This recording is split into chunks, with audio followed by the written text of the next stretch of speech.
O objetivo da instituição é trabalhar com a conservação do patrimônio natural, mas também a gente trabalha com patrimônio cultural a ele associado, porque é muito difícil você desvincular o patrimônio natural do cultural, mesmo porque todas as ações são socioambientais, né?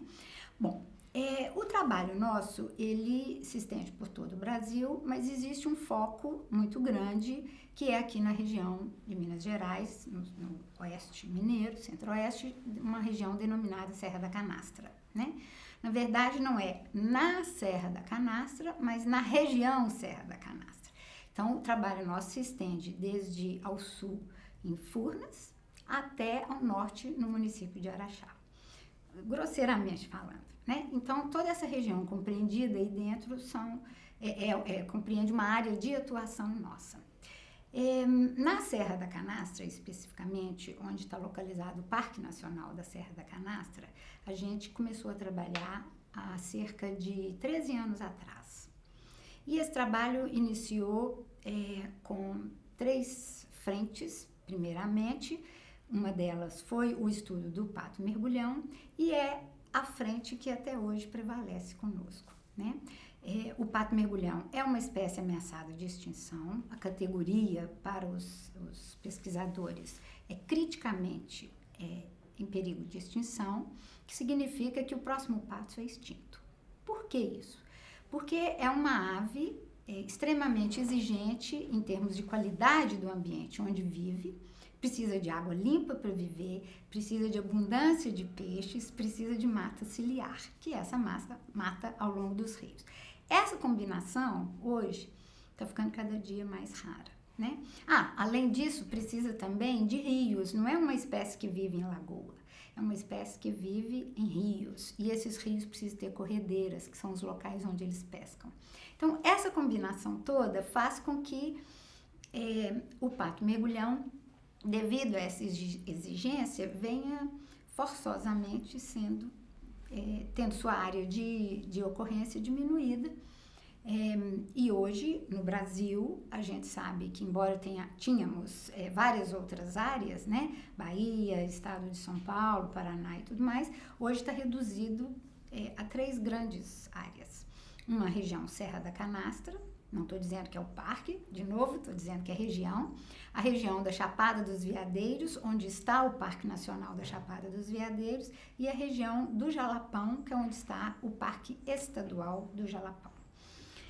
Curiosamente, está ligado a áreas protegidas, mas não é por coincidência, é porque, veja bem, essas áreas, como estão total ou parcialmente protegidas, esses parques, eles funcionam como um celeiro de patos, né? Eles se reproduzem e eles saem do parque, os filhotes, buscando novas áreas para colonizar, né? E aí eles encontram ainda na região dessas 3 áreas locais com condições de se manterem, né? Isso, ao longo da história do Brasil, se perdendo, né? A gente sabe que os ambientes mais preservados estão cada vez mais raros. Então, essas áreas protegidas tornam-se verdadeiras joias, né? Joias da natureza que a gente guarda com muito afinco, porque aí não só está uma história biológica, mas também pode estar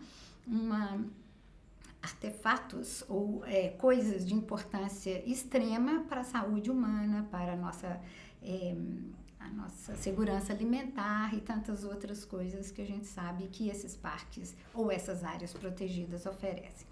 Daí vem, focando mais na questão da região da Serra da Canastra, a grande importância dessa região, né?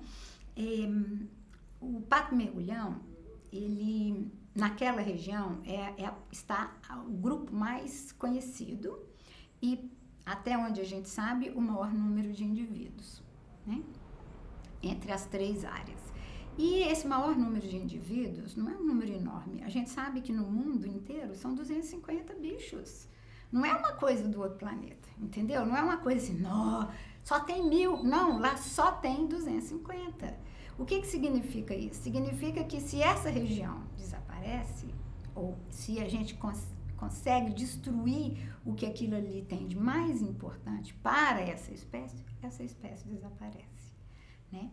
E aí, o que vai acontecer? Como tudo na natureza está interligado, a gente está quebrando alguns elos da cadeia alimentar, né?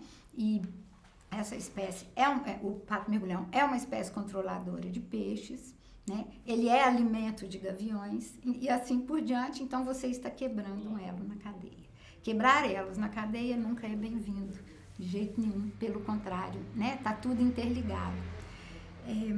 E esse é um dos motivos pelo qual a gente vem afinco, há 13 anos, trabalhando para tentar compreender o que é esse pato-mergulhão, quais são as suas verdadeiras necessidades em termos de ambiente e tudo mais, e também trabalhar com as pessoas da região para que elas não só compreendam o que é o pato-mergulhão, criem um certo orgulho de ter aquilo ali nos seus quintais, porque é uma raridade, né? A gente sabe que vem gente do mundo inteiro para a região da Serra da Canastra para ver o pato-mergulhão, né? E por outro lado, também para que as pessoas entendam que o pato-mergulhão e elas têm tudo a ver. Todo mundo precisa de água limpa para viver, o pato-mergulhão também. Todo mundo precisa de abrigo, pato-mergulhão também.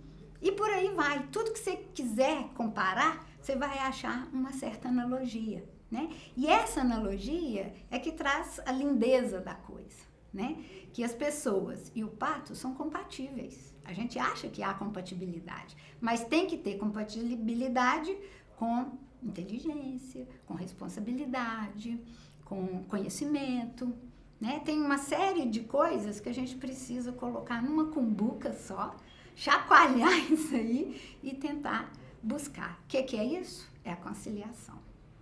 Então, a conciliação, que hoje se busca lá na região da Serra da Canastra, que a gente sabe é uma região de conflitos históricos importantes, que fazem sentido ter, né?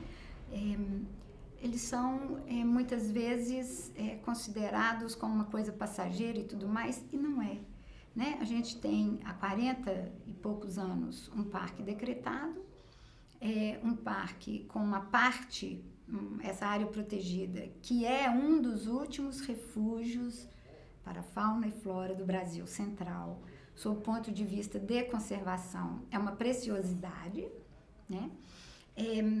Essa área, ela foi parcialmente regularizada no que diz respeito à sua à propriedade da terra, né? A regularização fundiária foi só parcial.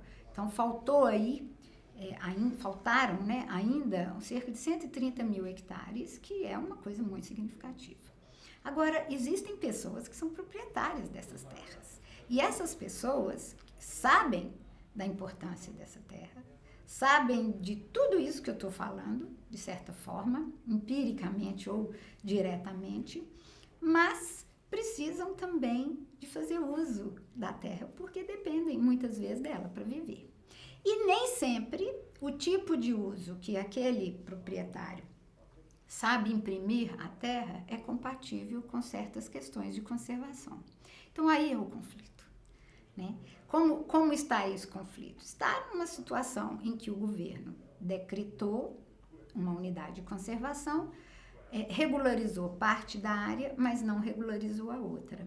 E tem responsabilidade sobre o uso da terra numa propriedade que não lhe pertence. Então, aí vira um imbróglio, né?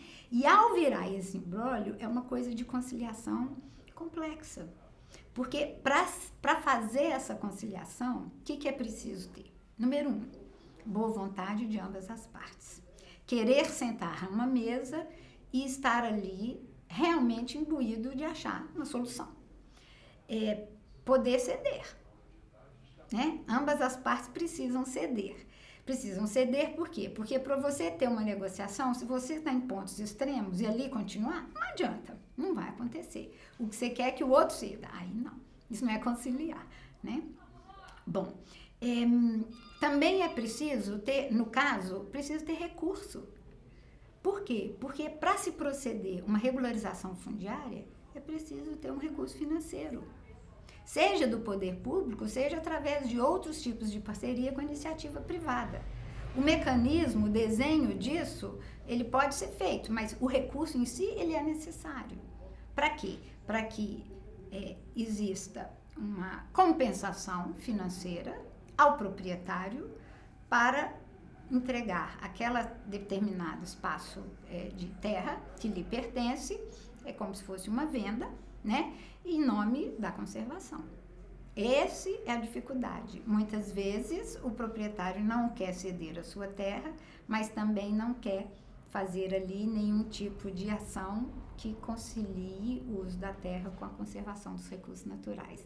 Então, é sempre muito difícil. É uma linha muito tênue que se percorre ao longo desse trajeto, porque as pessoas têm desejos, necessidades, interesses, né? O governo tem necessidade, legislação, interesse, então você fica uma dualidade o tempo inteiro. Então, eu particularmente acho que a iniciativa de uma conciliação ali é dificílima. Eu não sei se é inócua, mas eu quero acreditar que dá certo.